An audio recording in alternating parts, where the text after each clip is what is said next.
All right, welcome potential viewers to this week's episode of Grand Prix Talk. Today we're talking about the Daytona 500. We're talking about F1 preseason testing, and we're talking some brief news about IndyCar to start the show. Our big headline for today will be the Daytona 500. Looking forward to speaking about that because, man, that finish left a lot to talk about. So let's dive into it, shall we? Yes, we shall. I need to find my headphones over here.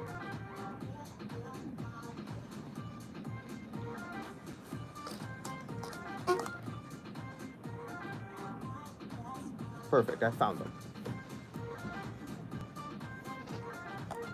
By the way, shameless plug, if y'all want to follow me on Instagram at SMORstagram, that's where you can find me and we can chat about the show and other things. You can also sign up and keep up with Motorsports for the AMC Theaters IndyCar Series and a bunch of other leagues that are around, like Formula S, which I gotta resume, honestly. I've fallen way behind here, but it's all good. You know, college life, the show, we're a little busy here, but that's what matters. So let's get on with the show now.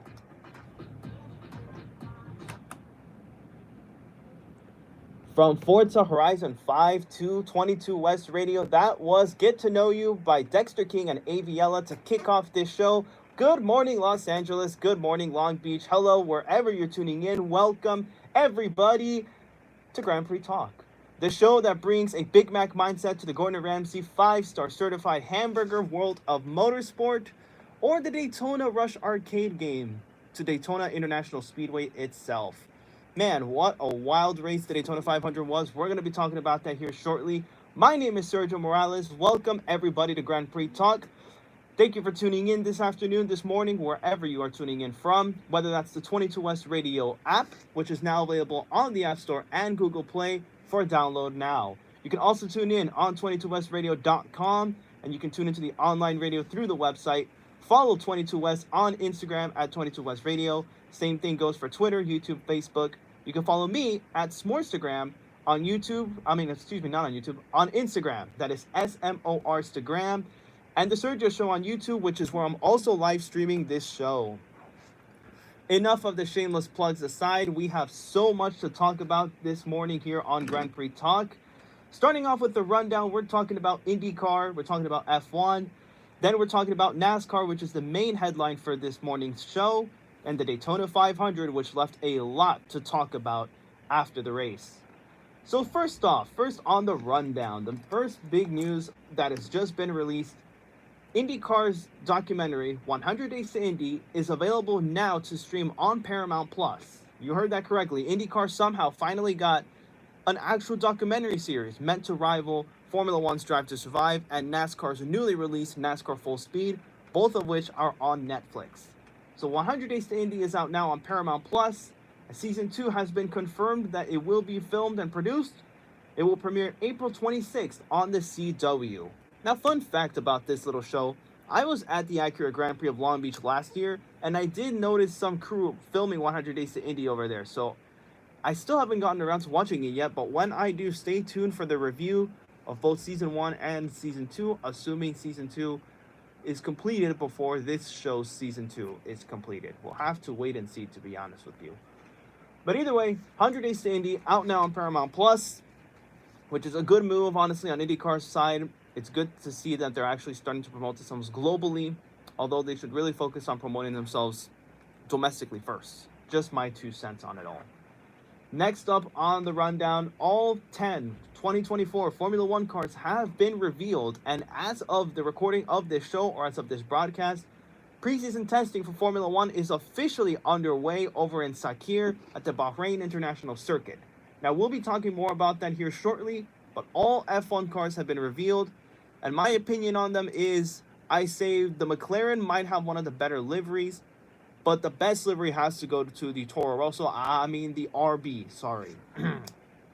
Yeah, the Visa Cash App RB Formula One team. That is the dumbest name I've heard in racing in a long time. They might have the dumbest name in racing, but they've got the coolest looking paint scheme, if I'm truly honest with you.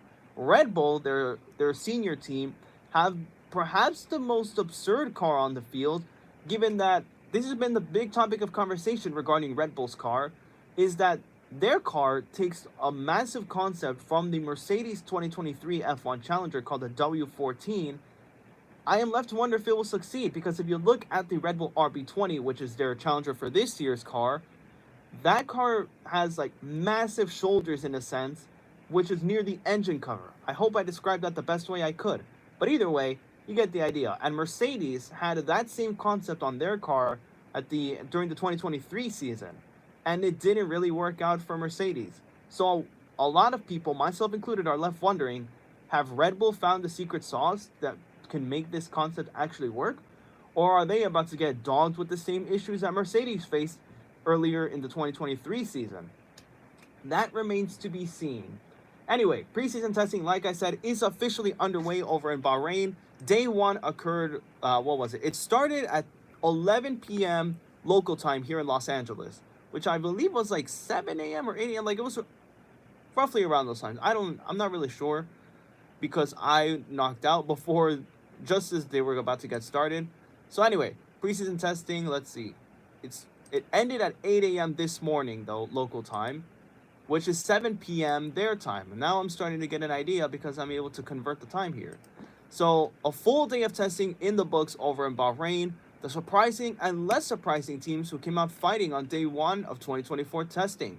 This is all according to Lawrence Barretto, the F1 correspondent and presenter. I believe he also shows up on television itself. Now, I'll run you down through the results that have come out of this first day of testing. To the surprise of nobody, Max Verstappen tops the leaderboard, but to the surprise of most, Daniel Ricciardo is P4 for RB. So here's the rundown. Here's the preseason testing classification for day number one. Max Verstappen logged in the fastest lap of the day with a minute 31.344 on the clock. But that was just one of his 142 laps that he ran all day long. That is the most laps that anyone ran during this first day of preseason testing. The second most was 121 laps. That went to George Russell for Mercedes, who clocked in the 12th fastest time of the day at 1 minute 34.109. So the two drivers that ran the most laps end up on completely different sides of the grid. Like I said, no one's surprised that Max is at the top. And this may not come as a surprise either, that he completed a lap 1 whole second faster than the second place classification that went to Lando Norris for McLaren. He clocked in a lap time of 1 minute 32.484, a difference of 1.14 seconds between himself and Max in first place. Lando ran 72 laps throughout the day, which is almost the same thing, just over what they're going to run next, in a week or two for the Bahrain Grand Prix to kick off the season. I believe it's something like 58 laps, actually. So give or take race pace right there, I'd say. But we'll have to wait and see closer to race day itself. Carlos Sainz, who is in a contract year with Ferrari and is looking to make a point this season, as he is losing his seat to Lewis Hamilton in Ferrari in 2025, he clocked in a 1 minute 32.584 lap time, which was the third fastest of the day, running a total of 69 laps. Nice. Daniel Ricciardo, like I said, he ran fourth fastest for RB, a minute 32.599, running 51 laps. Rounding out your top five is Pierre Gasly for Alpine, who surprisingly didn't bring out the black-pink cars this time around. They brought out the blue-black-pink cars, because they literally have actual shades of blue in them. It's interesting, but we'll see. Pierre Gasly clocked in the fifth fastest time, 1 minute 32.805, 60 laps total ran. Lance Stroll, Charles Leclerc, Fernando Alonso, Oscar Piastri, and Zhou Guanyu round out your top 10. Now we got to talk about something interesting. Williams is out here back on the track, but they struggled big time throughout the day. Logan Sargent did put in the 11th fastest time, a 1 minute 33.882. However, Logan was only able to run 21 laps, which is the smallest. This is the fewest amount of laps that anyone ran today. 21 laps. That's not even half the distance of the Bahrain Grand Prix coming up soon. And part of it may be down to the fact that he spun out during the practice session or during the testing session. So that may be partially to blame, but I'm not really sure. However, what I am sure is of Alex Albon stopping on the track, and this came down to a fuel pump issue. Alex Albon did put down the 15th fastest time, 1 minute 34.587, which was a whole 3 seconds behind the leader, who is Max Verstappen. Albon could only run a total of 40 laps before he had to stop on the racetrack due to that fuel pump issue. Yuki Tsunoda for RB ran 13th, Valtteri Bottas ran 14th. Like I said, Albon ran 15th. Esteban Ocon ran 16th, with the two Haas's, Kevin Magnussen and Nico Hülkenberg, running 17th and 18th. Poor Nico, he ran into a big issue early on during the session when Lance Stroll for Aston Martin, his wing mirror flew off the car. Daniel Ricciardo barely avoided it. If you watch the highlight reel, you'll know what I'm talking about. But Nico Hülkenberg, on the other hand, did not have the same luck. He ended up running over the mirror, completely destroying it, and leaving debris scattered all across the front stretch of the Bahrain International Circuit. So tough stuff for Nico, and to add insult to injury, despite his 82 laps run during the day, he ended up dead last of the 18 drivers that ran today. Now, two drivers did not partake in this first session of preseason testing. Those would be Sergio Perez and Lewis Hamilton. According to F1.com, both of these drivers will be taking the wheel tomorrow, or more accurately, later on tonight, because if you remember, this is an overnight session for us. Meanwhile, over there in Bahrain, it is bright and sunny. Because when is it not over there? So Sergio Perez and Lewis Hamilton sat out this session, leaving the wheel of their cars respectively to Max Verstappen and George Russell, their teammates for Red Bull and Mercedes. So Sergio will be running, not me, but Sergio Perez. It would be fun if it was me, admittedly. Sergio Perez and Lewis Hamilton will run tomorrow for their respective teams. I am left to wonder if they're going to be the only ones driving throughout the afternoon, but we'll have to wait and see. Hopefully both teammates get pretty good times during the preseason testing. Now, in other news, now with F1 preseason testing day number 1 in the books, preseason testing day number 2 will get underway later tonight for us here in LA. Check your local timings if you are outside of LA. So for us, it will be give or take at, at 11 p.m., I presume, around that time, or 10 p.m., because I got markings for both times. So honestly, it's a little bizarre.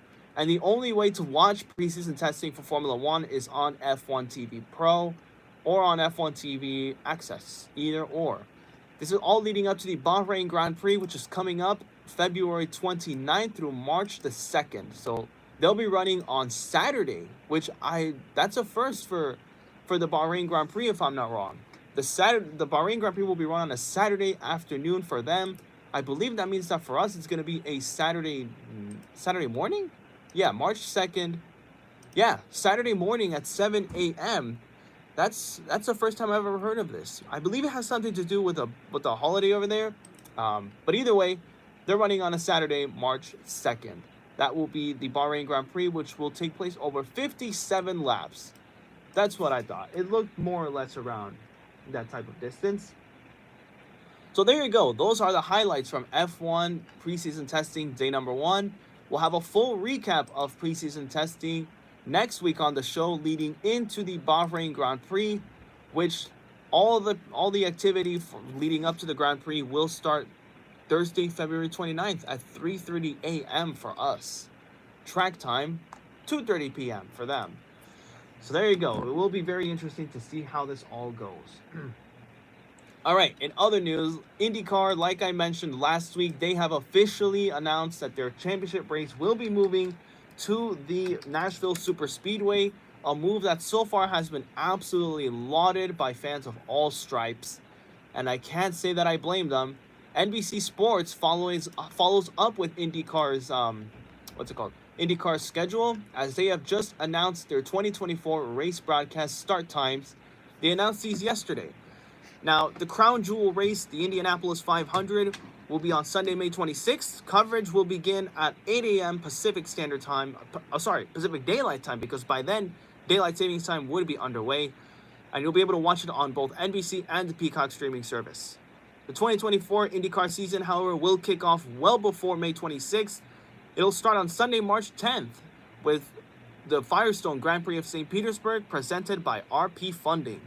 That will take place at noon Eastern Time. So for us here in LA, that will be 9 a.m. Pacific Time. And again, you'll be able to watch that also on NBC and Peacock. Now, a big L, if I'm truly honest with y'all, in IndyCar's side of things, is the Acura Grand Prix of Long Beach will not be on the big NBC channel. It'll instead be on the USA Network, which is a cable channel. I think that's a pretty big L, if you ask me, because you're putting the second biggest race of the season right on a cable network where not everyone has access to it. You know, it would have been better if they had it on free TV like NBC. But either way, that's what it's looking like. Their second California race, which comes before the Long Beach Grand Prix, the Thermal Club $1 Million Challenge, will be at 9:30 a.m. Pacific time, also on NBC.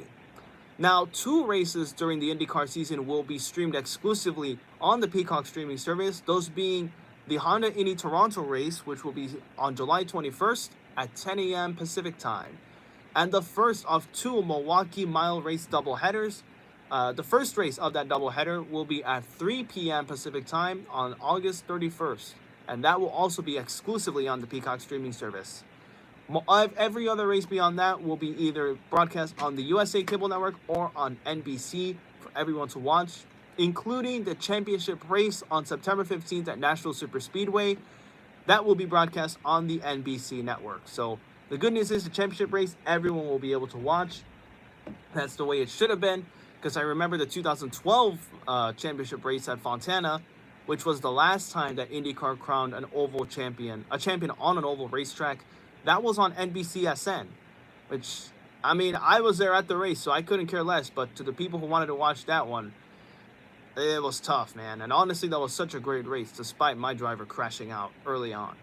So either way, that's what it's looking like. NBC, USA Network, and Peacock will be carrying IndyCar through the 2024 season. And it looks like we are in for a great season here in the IndyCar side of things, and I'm looking forward to it, honestly. Hopefully IndyCar steps up their promotions and they start making some serious moves, because they deserve it.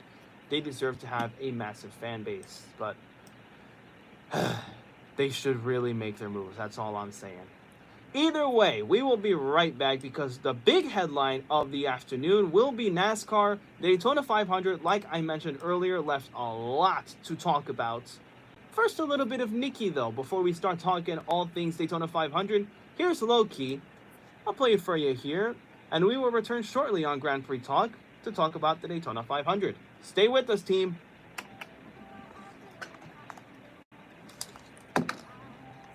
Can I pause this thing? I don't know.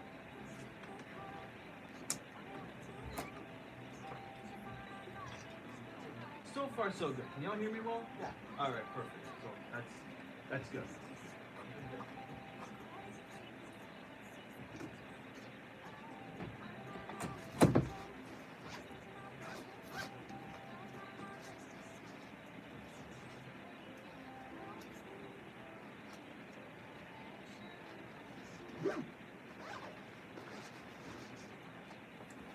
All right, what's going on, team? We are back. Just a quick pause, because I need to catch my breath after all the recap for F1 preseason testing and the IndyCar schedule. So far, so good, I'd say. So yeah, I'll say that for sure. All right, so we'll be here. All right, in a bit we are going to get back to the show, and like I said, we're recapping the Daytona 500, which is honestly like the big race for NASCAR, excuse me. This is basically their Indy 500. So looking forward to that recap. It left a lot to talk about, especially the finish and the aerial cam that ultimately decided when William Byron was crowned the winner. Sorry if I spoiled the race for you, but you kind of needed to know, because I was going to spill the beans here on the show anyway. So there you go. All right, team. Here we go. We're going to get back to the show here shortly once this song ends. Meanwhile, I'm going to run down the race results.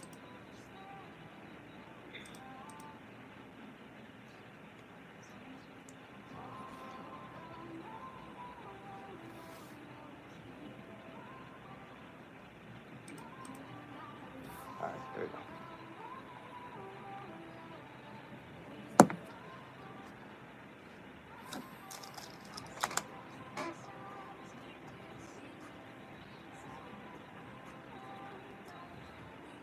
Back to the show, y'all.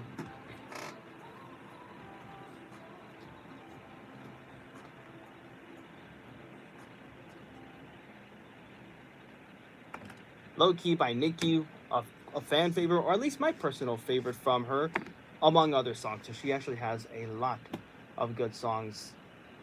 What can I say, all right? Nicki makes for a fantastic artist. All right, team, welcome back to Grand Prix Talk. The main headline for today's show is the 2024 Daytona 500. This race left a lot to talk about, honestly, and with good reason. So here on the show, we're going to recap everything that went down, from the green flag down to the controversial checkered flag finish, which left people talking quite a bit. Even David Land had to break it down frame by frame. Now, if you don't know who David Land is, he's one of the most respected independent car YouTubers out there. He covers IndyCar primarily, but he also dives into NASCAR and occasionally Formula One. So David Land, mad respect to this guy. He had to break this finish down frame by frame in order for him to decide, yeah, Alex Bowman won or not in this case. Actually, no, Alex Bowman did not win. I forgot about that. William Byron was the guy that won it. How did he get there, though, I hear you ask? Well, let's dive into this, shall we? So the 2024 Daytona 500 got underway with none other than Dwayne "The Rock" Johnson giving the command to start their engines just before 1:30 p.m. Pacific Standard Time. The green flag to start the 2024 Daytona 500 and therefore the 2024 NASCAR season flew at 1:34 Pacific Standard Time, aka 4:34 local time, over at Daytona Beach, Florida. Now, early on in the race, it looks like we were going to be in for a great show, as there was a lot of side-by-side action. Now, who started on pole, mind you? That would be Joey Logano. Joey Logano and Michael McDowell will lead the field to green at 4:34 local time. 6 laps later, however, a caution flag comes out. That would be the first of several throughout the day, as there was quite a bit of a wreck here between 6 drivers. Harrison Burton, who was automatically out of the race after this crash, and he took quite a hard hit, to be honest.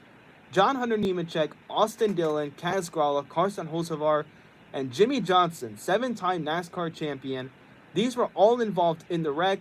Harrison Burton and Austin Dillon had to pull out of the race because of said wreck. Everyone else was okay to continue, at least for some point of time. So caution at lap number 6. They get underway relatively quickly afterward, but Harrison Burton did take quite a harsh hit there in said wreck, as he had to endure, what was it, like 160 miles per hour almost head on with another car. The good news is there was no injuries reported. Everyone walked away from their cars safely. Now, Fox Sports on lap 17, they decide to bin their broadcast, as they have been doing for so long. In fact, I'd say even way too long, to be honest with you. So Fox Sports, on lap number 17 of their television broadcast, they decide to put a side-by-side with Under the Helmet, which gets into the life of a driver. In this case, it was Ryan Blaney. But why in the middle of the heat of the race, dog? Like, honestly, Fox Sports, if you're hearing this, I know y'all can do better. Like, we've been clamoring at you this entire 2023 season. Since last season, we were clamoring at you to get your stuff together with this broadcast. Man, I know y'all can do better than that. Anyway, so that was lap 17. After that first caution flag flew at lap number 6, the only other cautions for the most part are, oh, well, what do you know? Breaking news I will have to share here shortly in a little bit. I might have to download it too. All right, either way, not too long after that, most of the other cautions that came out later on in the race were for stage ends. And stage 1 concluded. I'll run down your top 5, which every single Hendrick Motorsports driver made it in. In 5th place in stage 1 was William Byron. 4th place went to Alex Bowman. 3rd went to the only non-Hendrick driver to make the top 5 in stage 1. That's Trackhouse's Ross Chastain, finishing 3rd in stage 1. Kyle Larson finished stage 1 in 2nd. And Chase Elliott, car number 9, NASCAR's golden boy, he would take the stage 1 win. So the green flag flies not too long after that. And for the most part, it's pretty compelling. There wasn't too much single file racing, but there was plenty of side-by-side and several occasions of three wide racing. And it kept us definitely entertained for most of the duration. Stage 2 went caution free, and that's how it went. Aside from the action, it went caution free, and honestly, that's okay because the action was pretty compelling. So stage 2, your top 5 there were Tyler Reddick for 2311 Racing, Kyle Busch for RCR, Daniel Suarez, who is Ross Chastain's teammate, he would finish in third in stage number 2. Austin Cindric would finish second, and Ryan Blaney, the defending NASCAR Cup Series champion, would win stage number 2. Keep an eye on Blaney because we're going to talk about him here shortly. Now, midway during the broadcast, Mike Joy said something that was pretty darn compelling. Mike Joy, for those who don't know, this guy has been at the helm of Fox NASCAR for decades now. Like, he's been there as long as I can possibly remember, to be honest. It'll be a sad day when he retires, if I'm truly honest with y'all. So Mike Joy says that he's had enough outlier drivers winning the Daytona 500. He wants to see someone who's actually done stuff in the NASCAR realm. And what does he mean with outlier drivers, I hear you ask? Well, he's referring to drivers who have won the Daytona 500 as their first career victory, but they've never won anything before, or since, and didn't even crack the top 30 in points. Some examples of this would include Michael McDowell, who won the 2021 Daytona 500, Austin Cindric, who drives for Team Penske and won the following year in 2022, and then Ricky Stenhouse Jr., who won last year in 2023. That guy, he made the playoffs with that Daytona 500 win, but he didn't really do very well in the playoffs after that.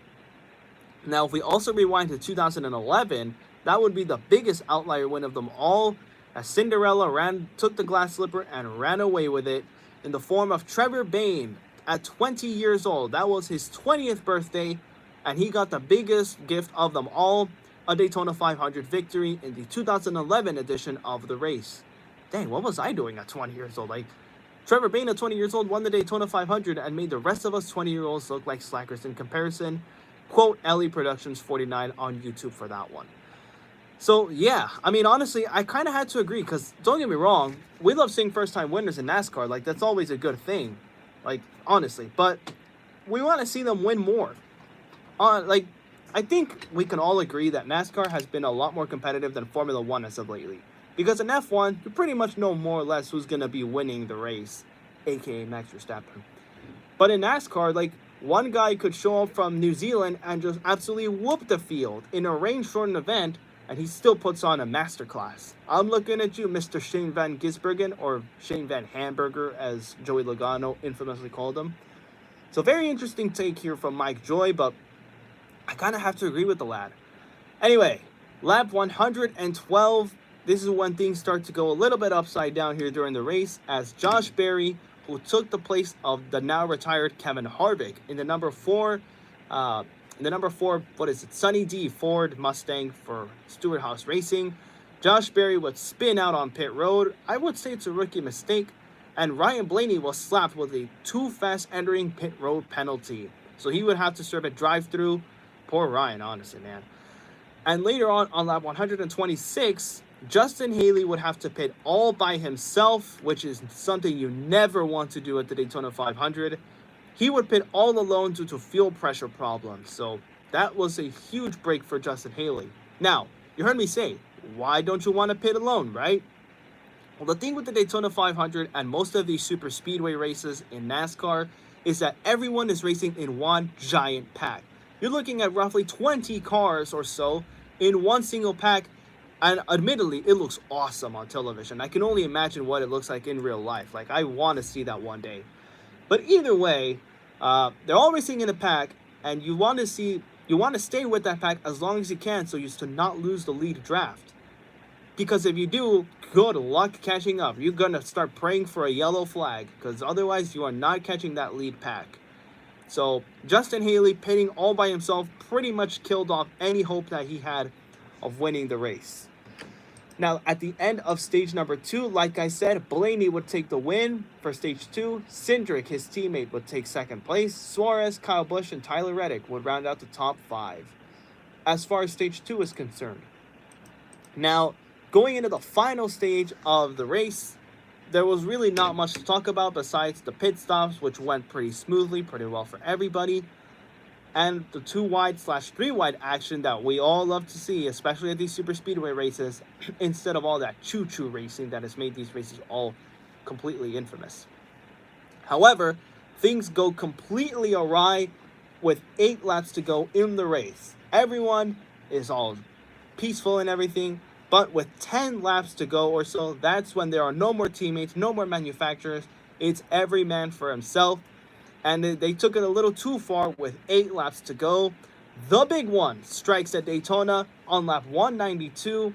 A total of 18 cars were involved in that wreck, and it was a pretty bad wreck, needless to say. Now, the good news is no one flipped over or anything like that, but it still absolutely sucks that this is kind of one of those big things at Daytona, and its sister track in a sense, Talladega Superspeedway, where there's always that one guy, someone has to bin it and takes out half the field with them.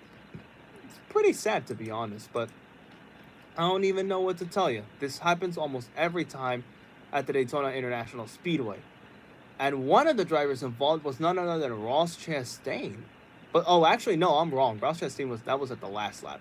Either way, 18 cars are involved in a wreck with 8 laps to go, and that would bring out the red flag to stop the race temporarily whilst cleanups occurred. And, well, yeah, that was quite a bizarre wreck. So, the red flag lasted for 15 minutes and 27 seconds. All right, here we are. So this is according to NASCAR.com because I struggled to try and describe it to you perfectly myself. So I'd rather read it out and describe it to you as best I can. So right before the final restart, Ross Chastain was racing at the front of the field on lap 192 when a bump from Alex Bowman got Hendrick Motorsports teammate William Byron out of shape and knocked Byron into the right rear of Brad Keselowski's Ford Mustang. He was racing for RFK, by the way. Keselowski turned up the track and into the Ford of his former teammate Joey Logano, who had led a race high 45 laps to that point. Logano has a Daytona 500 win to his name. That came in the year 2015. Reigning series champion Ryan Blaney's Ford. I told y'all to keep an eye on this guy because we were going to talk about him. On top of that drive-through penalty that he already had, he was among the various cars that were involved in the accident. 18 were counted at first, but as it turns out, even with the cars that weren't out of the race, 23 in total were involved in the big one here at Daytona during the Great American Race. 23 cars, man. That's rough. That's over half the field. I want y'all to know because there was like 40 or so cars in the field here. So now that I have video footage here, I can describe this wreck to you as best that I possibly can. So Alex Bowman just gives a slight bump to his teammate William Byron, and William gets a big push thanks to that. However, William Byron just slightly loses the edge, and he accidentally hits rival Brad Keselowski, and Brad just gets sent up into the outside retaining wall and into the car of Joey Logano, the 22 Pennzoil Ford. And from there on out, it's calamity, as Ryan Blaney has nowhere to go, and right behind him, in fact, are Martin Truex Jr., who is still looking for his first Daytona 500 win, and Denny Hamlin, a 3-time winner of the race and a favorite to win this year's race. So they're all involved. The 38 car of Todd Gilliland also spins out of control trying to avoid the wreck, taking out Daniel Suarez. Everyone else behind these two just ends up completely with nowhere to go or with very little time to react. Like I said, over half the field was involved in this wreck, whether it was by pure virtue of there was no time to react or by virtue of I was already at a bad place at the worst possible time. So that brought out a red flag that lasted 15 minutes and 37 seconds. After that, the green flag would wave with roughly 5 or so laps to go. However, the good news is there would be no need for overtime, though that is up for question as it seems, because now we gotta talk about the final lap. This is when things get kind of controversial, if I'm truly honest. The final lap of the Daytona 500, lap 199. Now, I want y'all to learn the overtime rules of NASCAR because this is very important going into what I'm about to explain as far as the finish is concerned. So NASCAR overtime works like this. If a caution comes out with a few laps remaining before the white flag comes out, then they're going to line them up and they're going to send them away for a 2-lap shootout to decide the winner. Now, in that 2-lap shootout, if the leader takes the white flag signifying the final lap of the race before a caution flag comes out, the next flag will end the race, whether that's caution or checkers. So at that point, if the leader takes the white flag, you're good, send it to the finish. But if a caution flag comes out before the leader takes the white flag, then they're going to line him up and do it again, and again, and again, as many times as it takes until the leader takes the white flag first, before the caution comes out.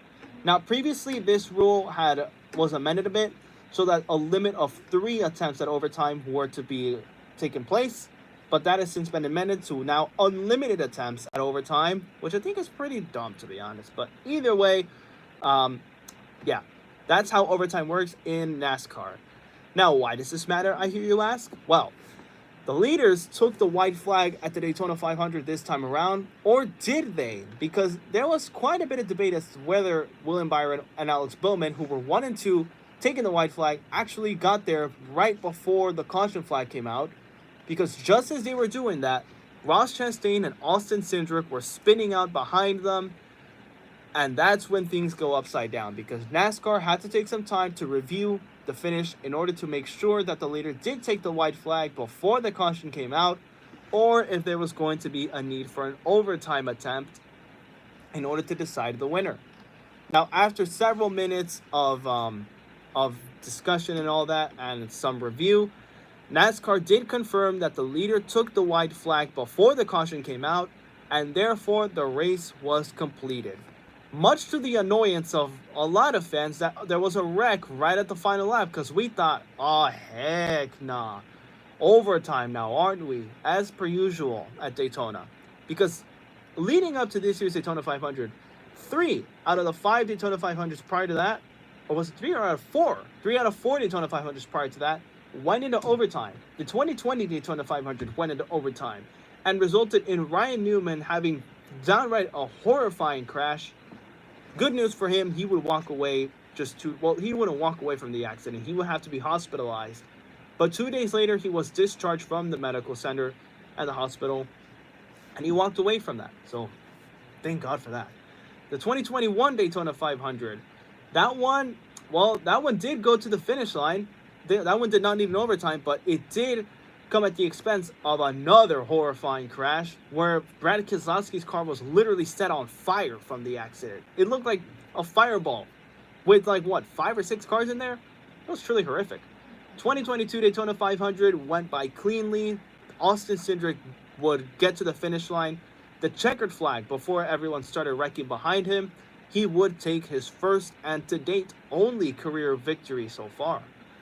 The 2023 race did go into overtime several times, setting a record for the longest Daytona 500 in history, and nicknamed the Daytona 530 because it went 30 miles over the advertised distance. It was that bad. And Ricky Stenhouse Jr. would take the win that day. So several of these Daytona 500s have gone into overtime, and so I was pretty annoyed when I saw the wreck because I thought, not another one, another overtime finish. Not this time, it seems, because like I said, NASCAR confirmed the leader took the white flag, the race is over. And the winner of the 2024 Daytona 500 was car number 24. William Byron would take his first Daytona 500 victory, just ahead of his teammate Alex Bowman, who finished in second, and Christopher Bell for Joe Gibbs Racing would finish in third. Now, it took us a while to figure out did that actually happen, but NASCAR recently released an aerial cam view and a photograph with that aerial cam view that shows when the caution lights came on and the yellow flag waved, at the same time that William Byron was just ahead of Alex Bowman. But by the time that had happened, he was well ahead of the start-finish line. He had crossed the finish line, taken the white flag, and so the race was deemed official. Congratulations massively, well-deserved to William Byron on his first Daytona 500 win. It's Williams' 11th career victory in NASCAR, and it was his second to his second victory at the Daytona International Speedway. The first time he won at Daytona was also the site of his first Daytona, not just his first Daytona win, but his first career victory. That came at the 2020 Coke Zero Sugar 400, and I do remember thinking more or less like that guy might win the Daytona 500 one day. Well, guess what? Now he has. So it's on his 11th career win, second at Daytona, which also saw his first career victory overall. Now let's run you down the rest of the race results because as I mentioned, William Byron does take home the victory, his first Daytona 500 win. His teammate Alex Bowman finishes in second, and Christopher Bell would finish in third. To the surprise of many, Corey LaJoie would finish in fourth, which is highly commendable for that guy. And Bubba Wallace would finish fifth. Bubba has seen the Daytona 500 runner-up position, including in 2022. AJ Allmendinger, another road course ace, he would finish in sixth here at Daytona this time around, with teammates finishing 7th and 8th, and another pair of teammates finishing 9th and 10th. Those teammates finishing 7th and 8th were John Hunter Nemechek and Eric Jones for Legacy Motor Club, which is the team owned and partially run by Jimmy Johnson, and Noah Gregson and Chase Briscoe would finish 9th and 10th, respectively. Those two are teammates at Stewart-Haas Racing. Interestingly enough, Noah Gregson is finishing right behind the team that he used to drive for, though he was dropped for questionable reasons. And not in a good way. Like he actually messed up. So there was the reason why. Kyle Larson finished in 11th place. Kyle Busch finished in 12th. Zane Smith and Chase Elliott would finish 13th and 14th.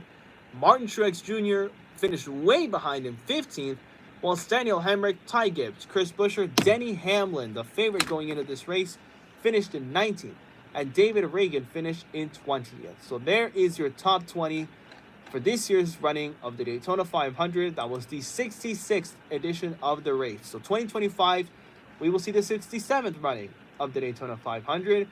Will we see another first-time winner then? I have no idea. But the streak of first-time winners of the Daytona 500 lives on. And this streak has been 2021.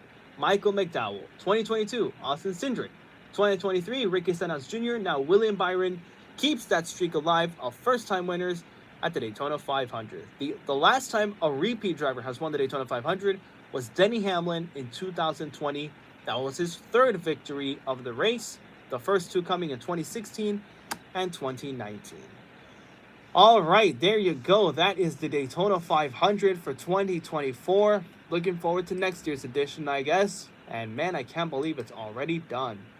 NASCAR season with that has officially begun. Their next race will be this coming Sunday, February 25th at 11:30 a.m. Pacific Standard Time. The Ambetter Held 400 at Atlanta Motor Speedway. This is another super speedway circuit. It's the second of three. The third one is Talladega, but their race will be coming later on in the spring. Now, at Atlanta Motor Speedway, the NASCAR Craftsman Truck Series and the Xfinity Series will be joining the Cup Series as their support series. So Friday will be qualifying day for the two support series. Saturday is when we will get to see both the Craftsman Truck Series and the Xfinity Series do their respective races. The Craftsman Truck Series will race at 11 a.m. Pacific Standard Time in the Freight 208 on Saturday, February 24th on FS1. And the NASCAR Xfinity Series will follow suit after at 2 p.m. Pacific Standard Time with the Raptor King of Tough 250 also on FS1. And then on Sunday, February 25th, the big dogs themselves, the NASCAR Cup Series, will run the Ambetter Health 400 at noon Pacific Standard Time. That is 3 p.m. Eastern Time, the Ambetter Health 400 at Atlanta Motor Speedway. And you'll be able to watch that race on Fox, Channel 11 for those of us here in the LA area.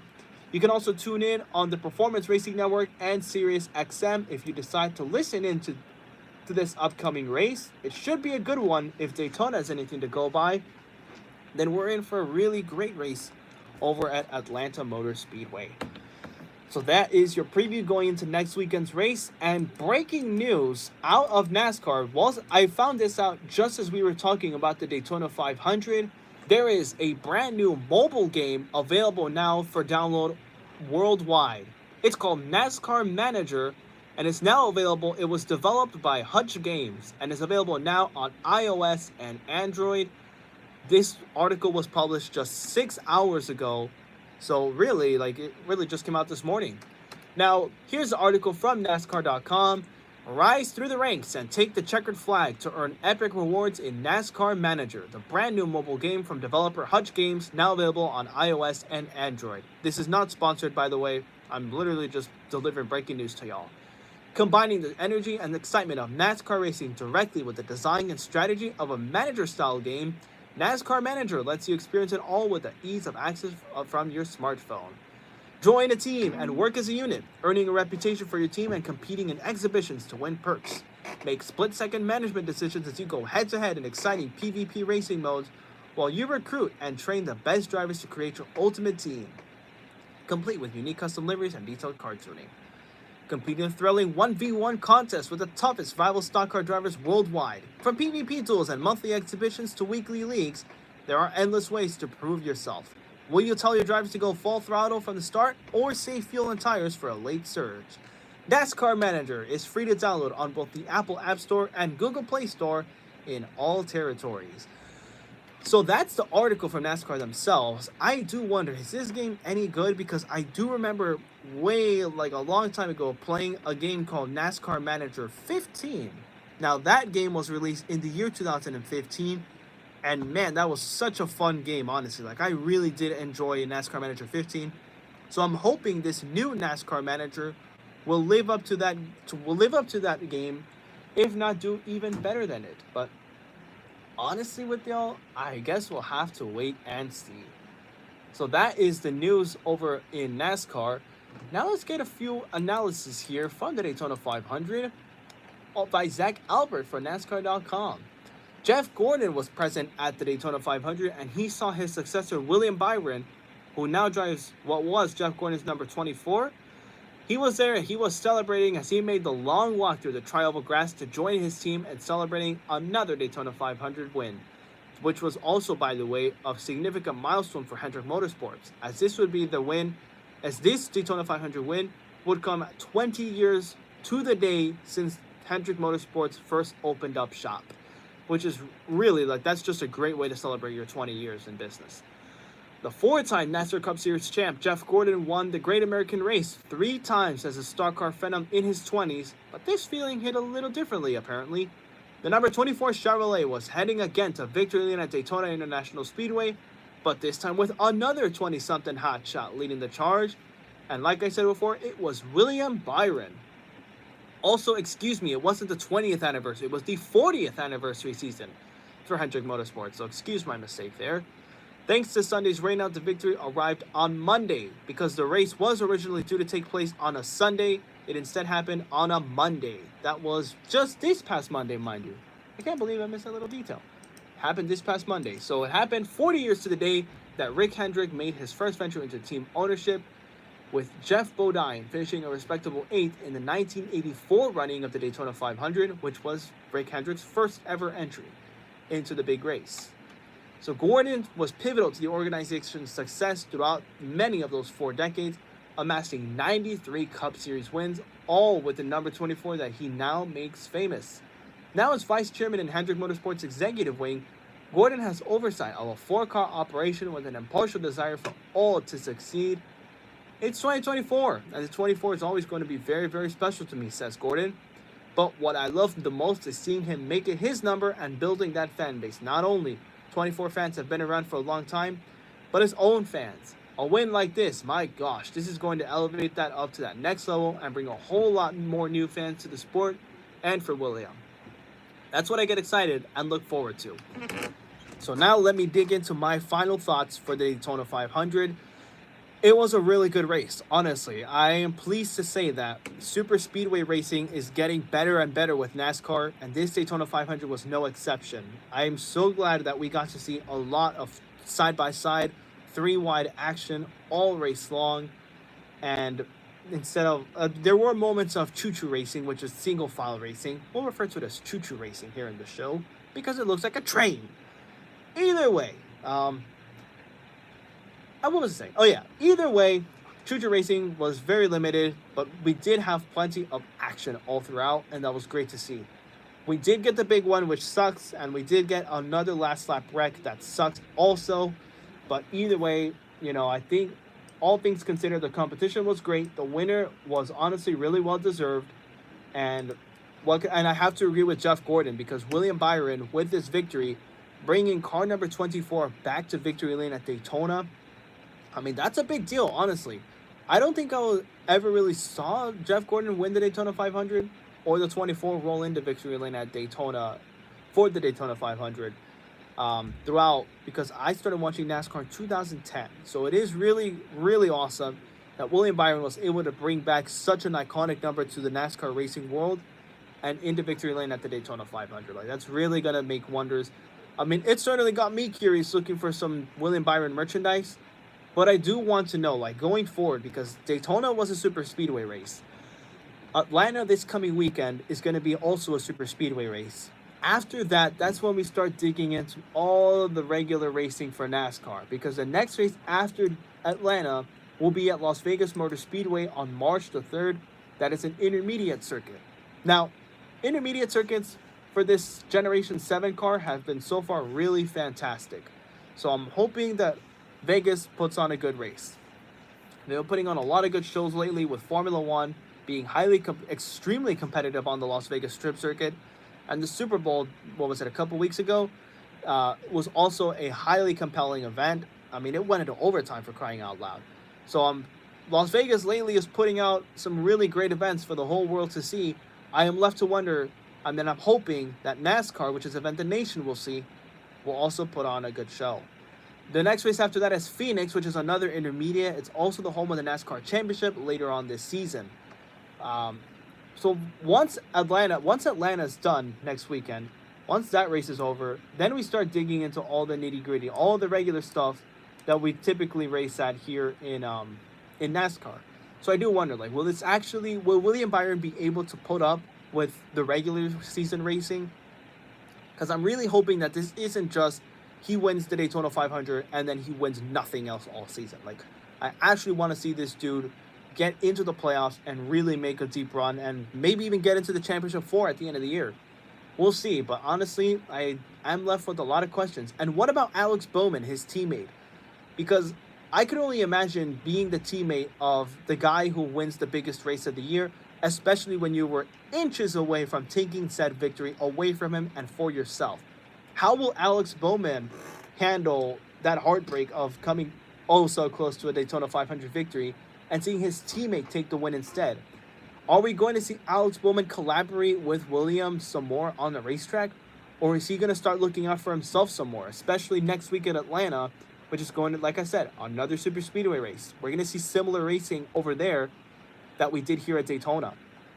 So a lot of questions are left going out of Daytona and into Atlanta, and we'll have them answered as the season progresses. But like I said, tune in next weekend, Atlanta Motor Speedway.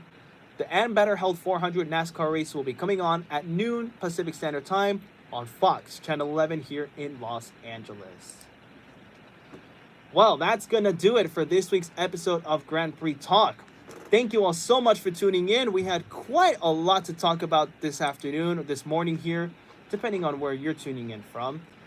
And yeah, honestly, what a good show for Daytona. What a good show for NASCAR. I say it's a pretty strong start to the season. And Formula One, with their preseason testing going on right now, or well, officially now, we'll have to wait and see. Does Red Bull keep their advantage, or will someone else start chipping away? Because it's one thing to have preseason testing lap times up on the board. It's a whole nother thing to have race pace. And we'll have to wait all the way until March to see that happen. So it'll be very interesting to see how this all plays out.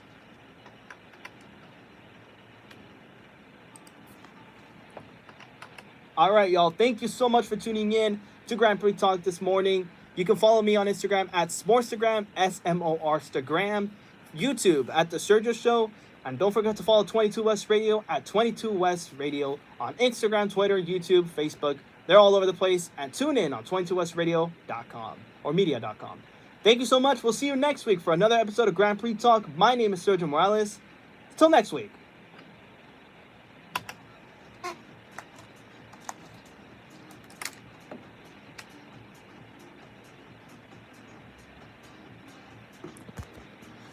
Thanks for tuning in, y'all. That's the end of the show for today, and we will see you next week. Peace.